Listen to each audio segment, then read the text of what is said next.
Hello. Welcome to episode 2 of the Bitcoin Game. I'm Rob Mitchell. Bitcoin brings blockchain technology to the world.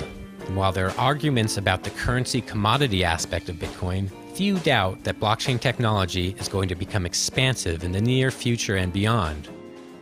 Today's podcast is primarily an interview with Peter Kirby, president of Factom, a service that provides a scalable, permanent system of record utilizing the Bitcoin blockchain. He's also involved in the Texas Bitcoin Conference. I think it's an interesting conversation.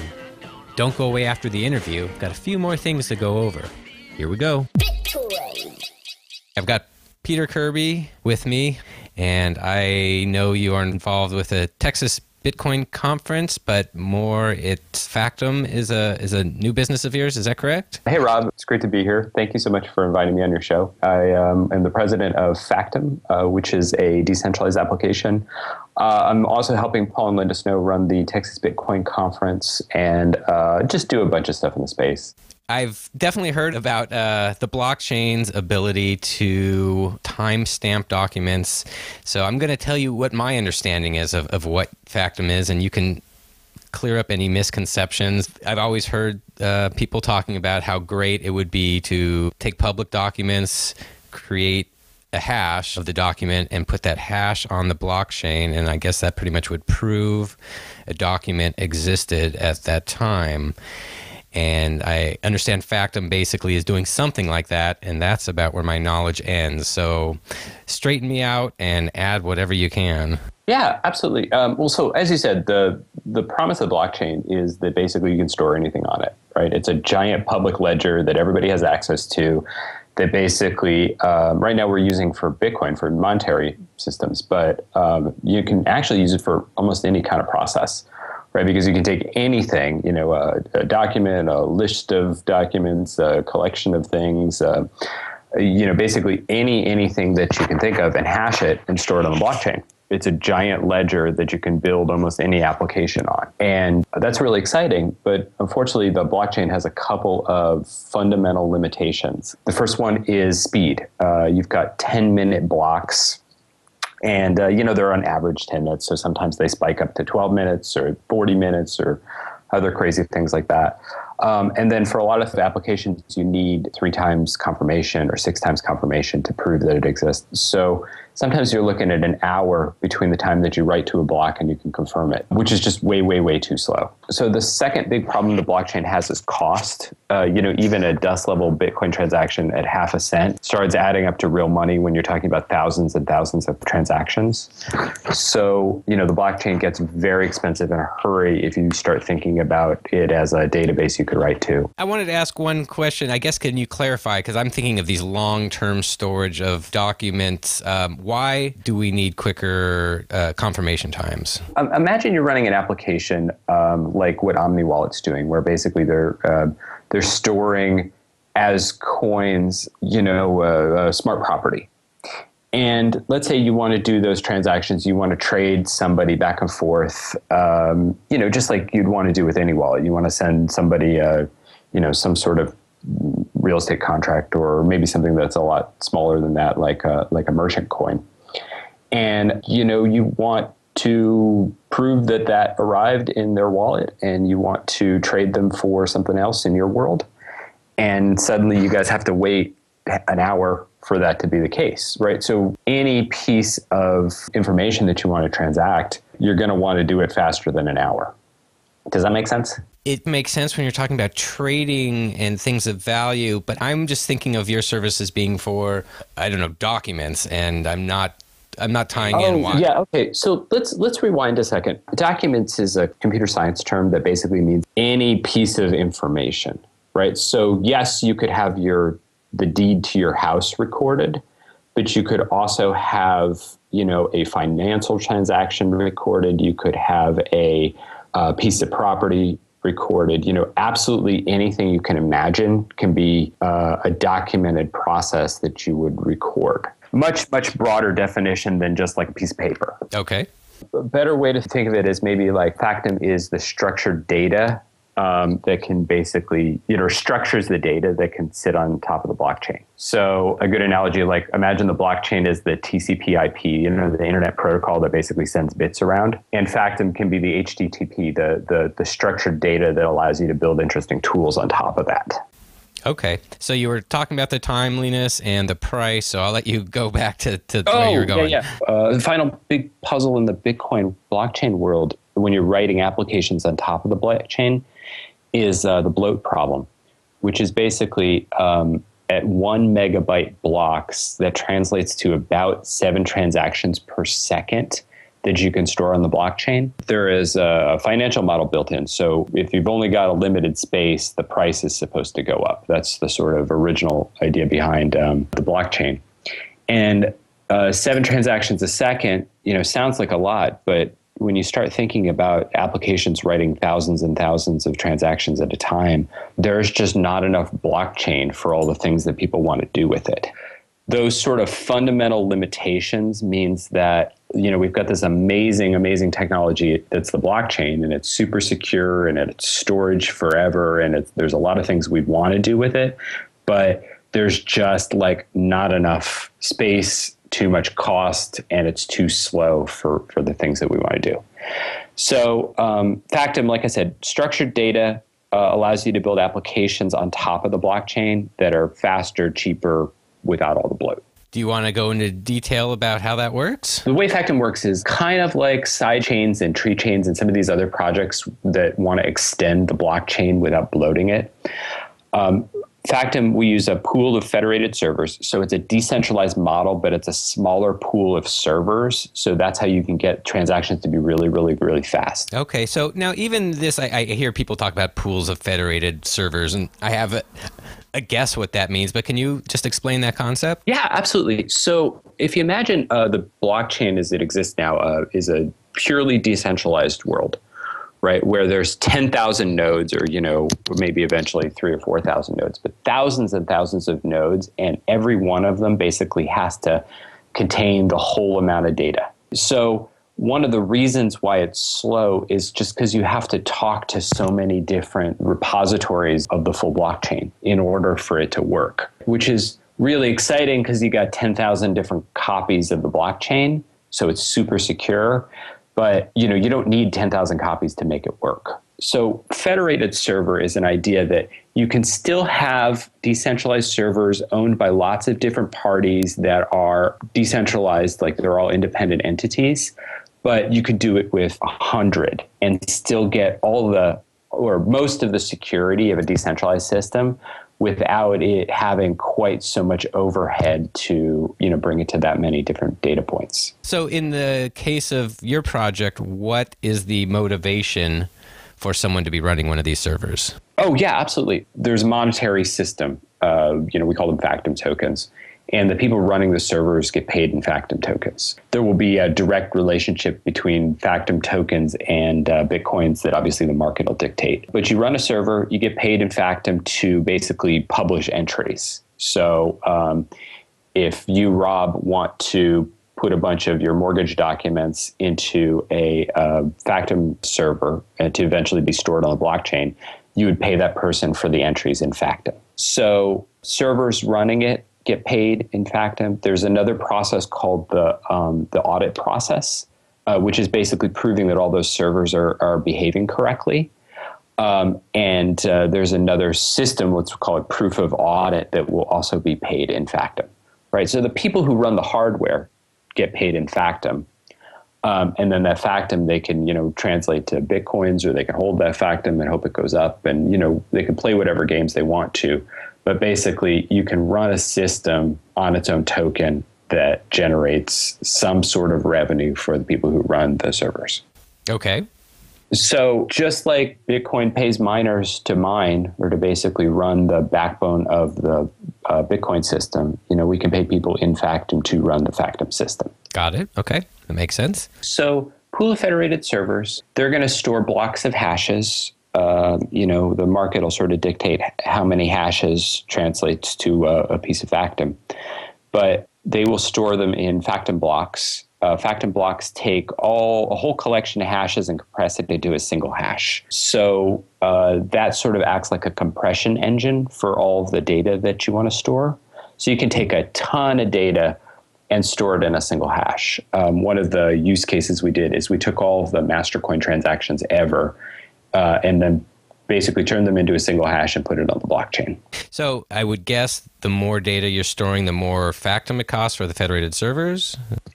Yeah, exactly. There'll be a direct relationship between how much you want to store and how much you have to spend. The server will determine, whoever runs that server will set a price. So they might set one Factom token equals 100 entries or one Factom token equals 1,000 entries. And that will, sort of drive the price down for storage or for this Factom compression over time, which is great news, right? Then it just means that it gets less and less and less expensive to build applications on top of the blockchain. So these servers, I keep going back to the servers as I'm thinking about this. The amount of data will just grow continuously. There's nothing ever pruned or anything. But these are hashes, right? These are really, really, really small amounts of, small records proving that something existed at a particular point. They're not storing your mortgage documents. They're just storing the proof that existed at that point. Okay, so I guess that's where I was confused. How would I go ahead and link up, okay, here's my mortgage document, here's the hash proving its existence. How do I connect these? We don't want to be in the business of storing your private stuff, right? So let's say your mortgage document contains your social security number and your address and a bunch of other stuff that you probably don't want to be out there in the public record. Or more importantly, let's say you're Bank of America and you're storing, thousands and thousands of these records for other people. There's stuff that you want to keep private. Now, there will be tools in this ecosystem, like let's say MadeSafe, for storing the actual private records. You're basically storing your files. What Factom allows you to do is prove that stuff existed at a point in time, which is sort of an essential piece of every business process, right? You signed it at this point in time and therefore proved ownership at this point in time. And Factom basically creates a third-party trustless record of exactly that.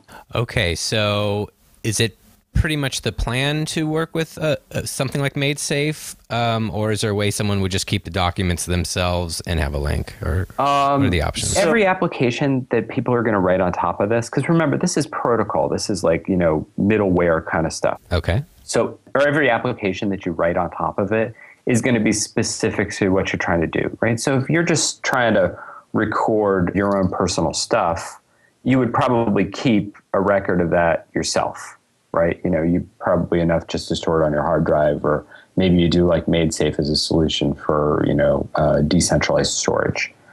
If you're Bank of America, most likely you're going to want to store all those mortgage records on your own servers. What Factom allows somebody like Bank of America to do is prove to the courts or prove to another mortgage company that they're selling all these mortgages to that stuff existed and was correct at the time of recording. A whole lot of court cases begin with, all right, let's pull out the system record and decide who owned what when. And that's what you're trying to put into a third-party trustless system. Bank of America, are they going to trust MadeSafe off the bat? I don't know. It's their business to store the stuff. It's our business to prove when it existed and prove the chain of it. Does that make sense? Yeah. So is this system actually running right now? We're in the process of building it. So we've got the Factom blocks and the Factom chains part running. It's running on a single server. One of the big things that we are currently working on and solving is how to align the federated servers and how to make sure that they all sort of sync with each other, and then how to do the audit process. So we've got it architected, but we don't have it built yet. Okay. And what do you think the timeline is for the next steps? We're hoping for a working product with API calls by the end of the year. That's sort of our development roadmap. The two big puzzles that we're working out right now are, one, the sort of token system. How do we transact Factom, and how do we make sure that all the incentives are aligned correctly? And then two, like I said, this federated server puzzle I'm hoping that's going to be end of the year. It might be January 2015. Okay. How does it work as far as, are you guys a private company? Is this open source? Where's the funding? How do you guys make money? So this is working off David Johnston's decentralized application model. One, it's an open source project. Two, it's decentralized. Three, there's a token that basically all the value gets stored in. And four, there's a consensus mechanism, right? So the servers have to talk to each other and agree. So the way it works is Factom is an open source project. Anybody can write to it, but we do have a core group of developers. The Decentralized Application Fund and a couple syndicated investors put some initial money into that nonprofit by basically pre-buying some of the Factom tokens, which gives the entity, let's say, some funds to do the development, to pay some salaries, build out a marketing plan, that kind of stuff. And then we'll do a crowd sale probably in February after we have this product all sort of launched and people are able to start building stuff on the APIs. We'll do a crowd sale of an additional pool of Factom tokens. And then that will, hopefully raise funds that can keep the nonprofit sort of funded at least until the next stage. So that's kind of the model. All the value resides in the Factom tokens, and as they create value, the price of them obviously will increase.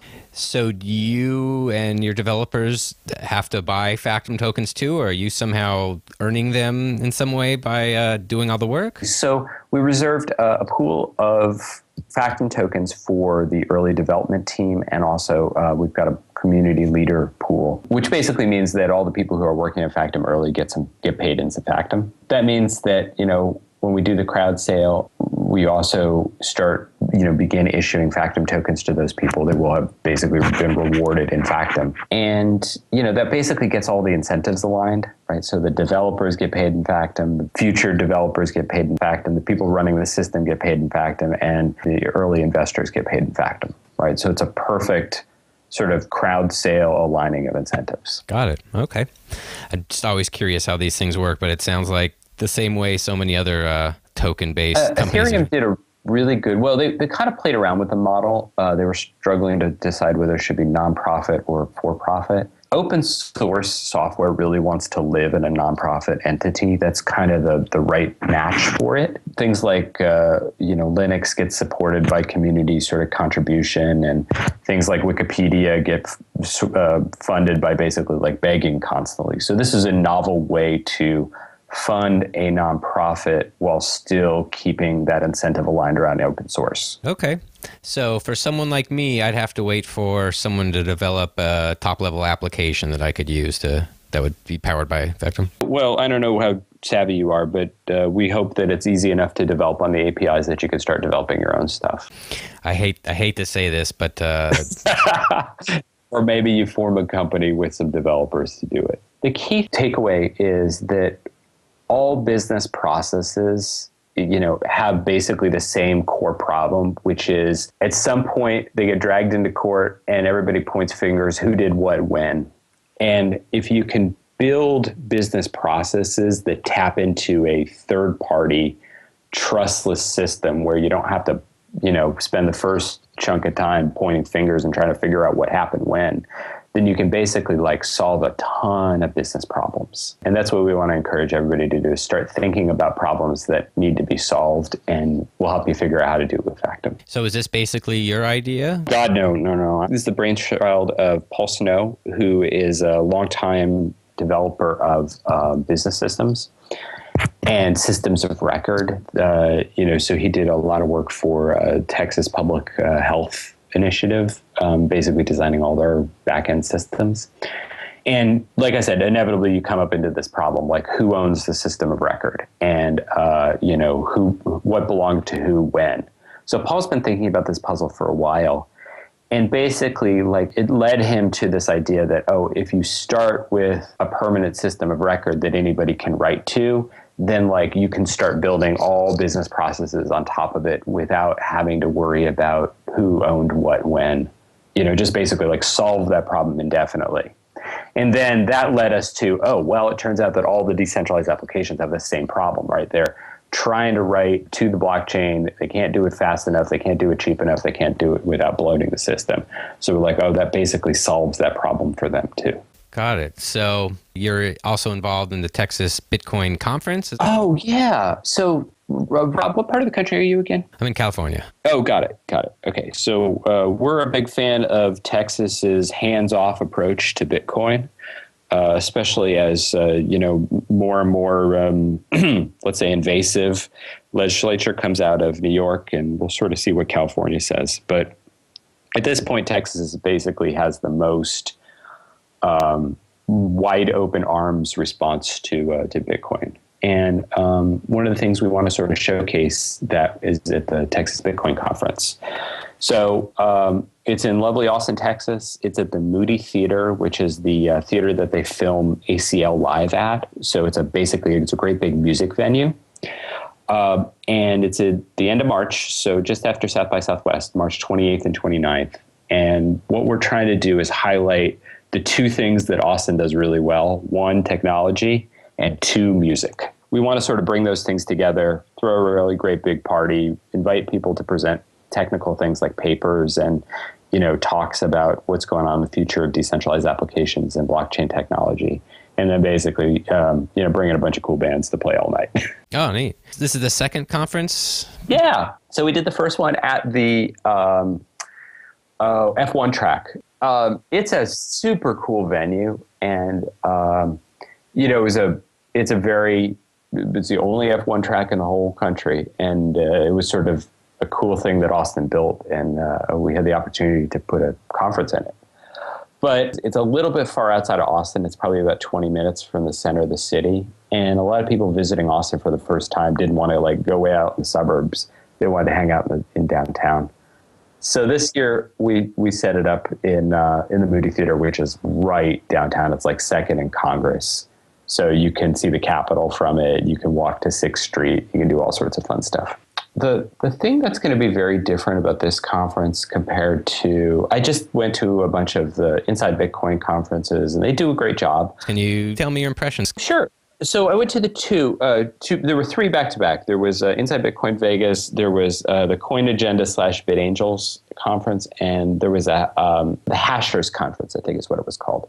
And I went to 2 out of 3, the first two. Inside Bitcoin does a really, really good job of introducing people, especially business people, to Bitcoin. Their motivation is bring people into the ecosystem. They begin the conference with some beginner workshops. They do a lot of sort of broad survey of what's going on in Bitcoin. They do a lot of regulation stuff. They do a lot of, just sort of like get people up to speed on Bitcoin. And it's great. The guy who runs it, Alan Meckler, has been doing conferences for years and years and years. He totally gets this. What they tend to do is have them in hotel conference rooms, and it's a little generic. I hate to say that because it sounds condescending, but it's the same collection of rooms. It's the same posters. It's the same presenters. It's sort of like they've got a very systemized approach. What we're trying to do that's a little different from that is, put it in a very different kind of venue where the Inside Bitcoin conference in Vegas has, hotel lobbies and, corridors with generic carpet.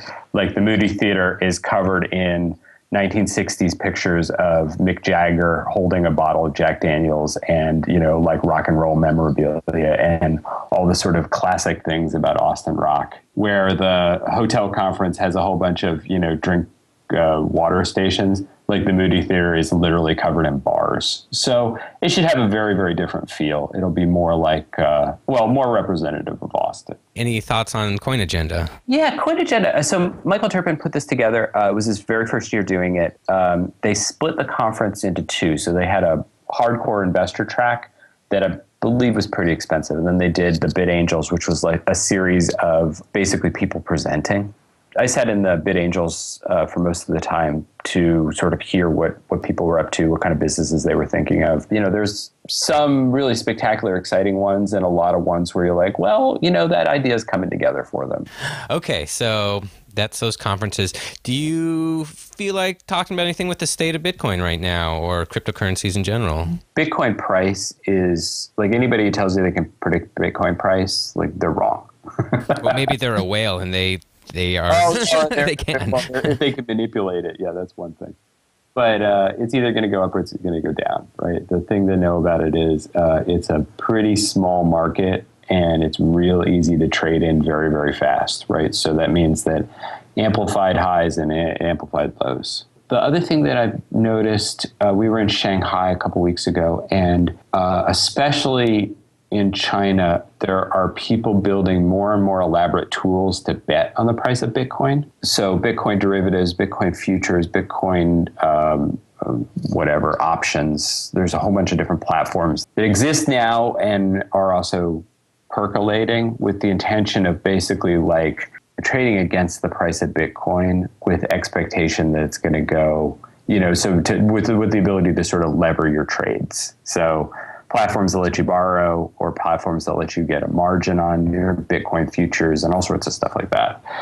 Whenever you get that involved in a market, it just means it becomes more. I mean, the idea is that it's supposed to get less volatile, but it just means that it gets more spiky. So expect Bitcoin prices to, I don't know if they're going to go up or down, but I know they're going to go up or down faster. I've just always thought with programmable money that as people get all kinds of crazy algorithms and automated trading set up, that I wonder, does that mean we're ripe for worse flash crashes and things than we even see in normal markets? Well, as we see in normal markets is an interesting question, Big, because there's no more sophisticated trading bots on Earth than the ones that run normal markets at the moment. Right.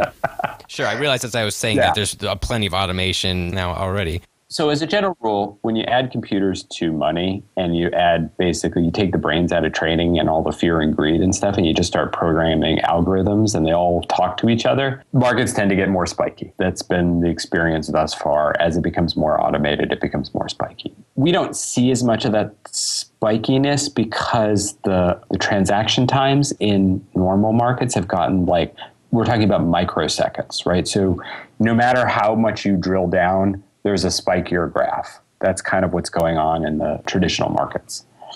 Now, one of the puzzles with Bitcoin is the blockchain is not built for that level of speed. So though we see Bitcoins, if you were going to drill down on some of those exchanges, there's probably a whole lot of spikiness. But when they sort of meet the official Bitcoin blockchain and sort of resolve those transactions, they're still they bump up against the 10-minute rule. Now, when you say resolve those transactions, I mean, I'm imagining all the trading's going on exchanges, and it doesn't really resolve to the blockchain until people are getting money in and out. Is that correct? Yeah, well, that's the exchanges have to sort of, eventually they have to secure those trades against something. So all those funds just on both sides of the trades aren't just sitting on the exchanges? Yeah, this is the Mt. Gox problem in a nutshell, right? Because you've got a major counterparty risk. You got one entity that is controlling an awful lot of back and forth, and you're hoping that they're being a good player. Which, unfortunately with Mt. Gox proved otherwise. So obviously with digital money that's really easy to move around and really fast, it tends to follow that law of electronic herds that, ups go up faster and downs go down faster. But, Warren Buffett said this beautifully. He said, in the short term, the market is a voting machine, but in the long term, it's a weighing machine. What you see, the sort of up and down spikes is the votes get faster and faster. But the overall value that Bitcoin provides, which is basically solves the two problems of money. One, it's hard to move around the world really fast. And two, governments aren't particularly good at managing it.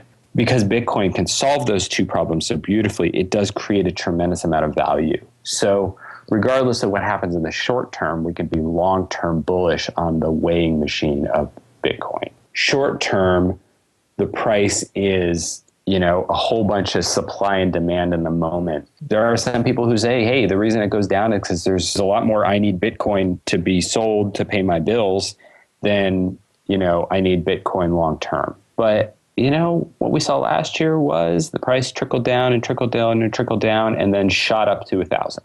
Right. There's still a lot of people playing a lot of speculation games against it. And, it still creates a tremendous amount of long-term value. Well, I mean, just seeing on, Bitcoin Talk or Twitter or whatever, just a lot of people are trading. Even long-term believers seem to, when they sense it's going down, they're trading down and making it go down faster. And then there's a bunch of people who basically, when it gets low enough, start buying. That's me.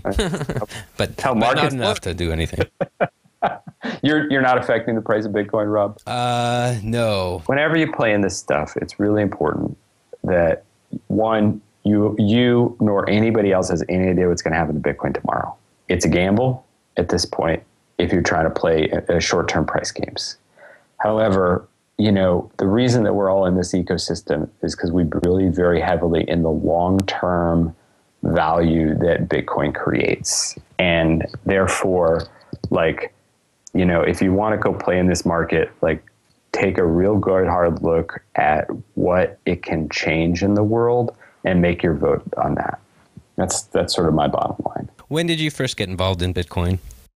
I first started learning about it in just at the beginning of 2013. What were you doing before that? My background, I've been a long-term entrepreneur. Originally, I ran a mortgage company, a bunch of real estate companies.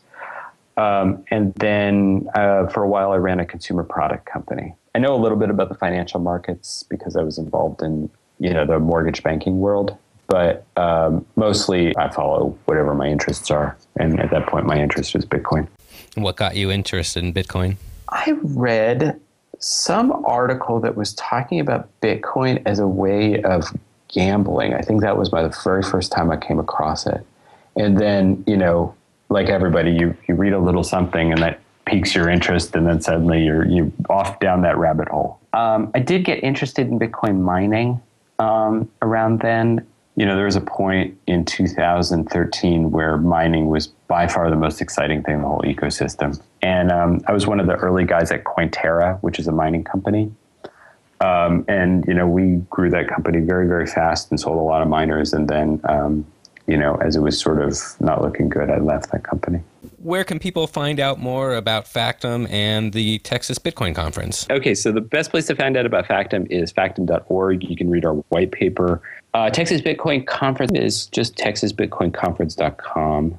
I think that, if you've never been to Austin, Texas, it's just one of the coolest cities in the whole country. And this should be a really, really fun event. So everybody who's listening, I really encourage you to figure out an excuse to get down here. Oh, and the other thing about the Austin Bitcoin Conference is it's cheap.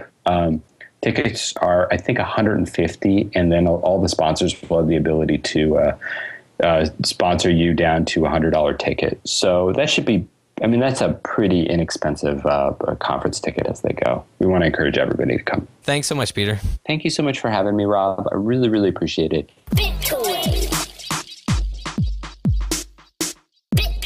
So that's the meat of the show, but there's still a lot more I'd like to do this episode. First, today's magic word, record, R-E-C-O-R-D. You can use the magic word to claim a share in this week's LTB coin distribution on letstalkbitcoin.com.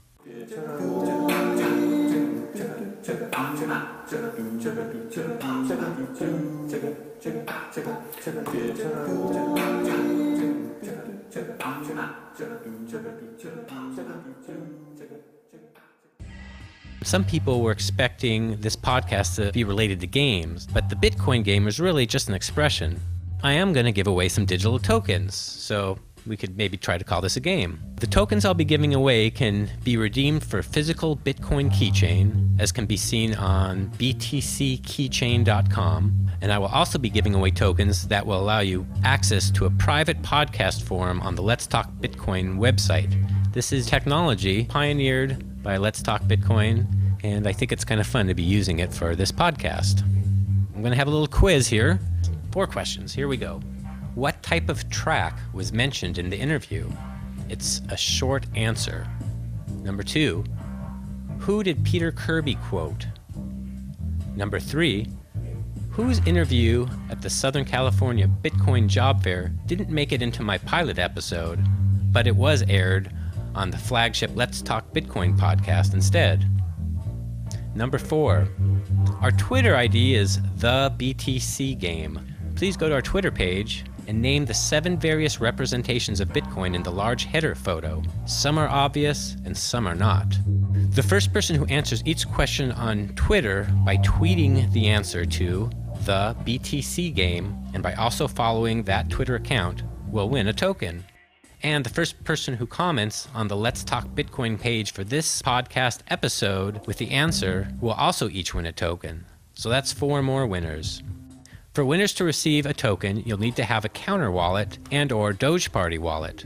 To get one, simply go to counterwallet.io and wallet.dogeparty.io and set up each wallet.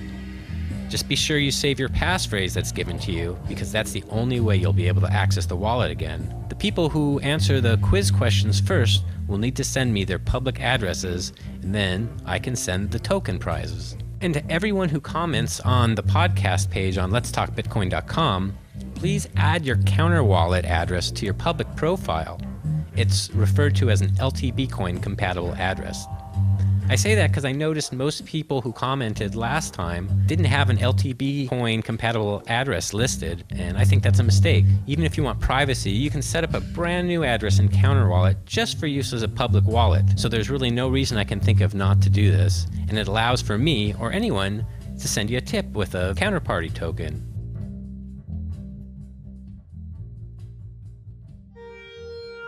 I want to thank Adam B. Levine for giving me the opportunity to release the Bitcoin game on the Let's Talk Bitcoin network. I'd wanted to start a Bitcoin podcast for a while, and I'm really thankful for the opportunity to do so. I'm hoping I can continue to provide interesting audio content. Oh, I don't have a website or show-specific email set up yet. It would be great if you'd follow the show's Twitter account at the BTC Game. You can also comment on each episode on letstalkbitcoin.com.